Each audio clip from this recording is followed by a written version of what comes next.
La flûte que je viens de jouer est un instrument très typique de la facture française des années 1830 à peu près, et c'est la date presque exacte que je donnerai à cet instrument-là, donc contemporain de la symphonie fantastique de Berlioz.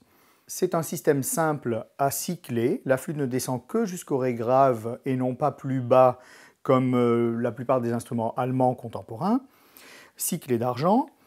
On remarque que l'embouchure est très petite et ovale, typique des instruments français de cette époque-là. Cet instrument a été fabriqué par un facteur qui s'appelle Bellissan.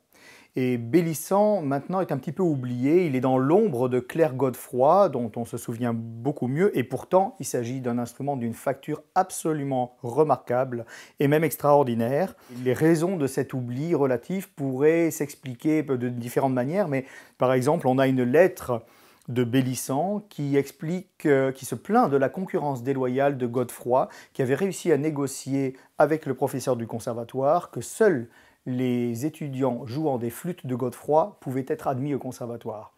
Voilà une explication, par exemple, du succès de certains facteurs au détriment d'autres. Elle est typique des très bons instruments français de ces années-là, et avec un registre très facile, depuis l'extrême grave jusqu'à l'aigu. Par exemple, le contrut sort facilement. Et puis, on peut admirer aussi la qualité de la facture, avec un système de clétage d'une souplesse et d'un dynamisme absolument exceptionnel, en plus d'être très beau. La clé ici, avec un petit plateau qui pivote, une invention des facteurs français de l'époque, ce qui est très utile pour bien boucher. Des petits raffinements de facture, comme ici la nacre sur le bouchon, et c'est purement décoratif.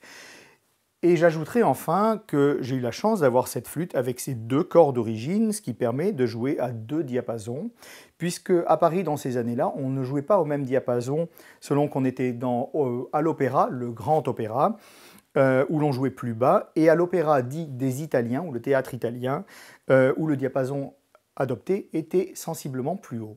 Donc avec ces 2 corps et la coulisse d'accord ici, je peux avoir un ambitus de diapason assez exceptionnel qui va à peu près de 420 jusqu'à 440, et sans perte de justesse sur l'instrument, ce qui est aussi quelque chose de tout à fait spécial.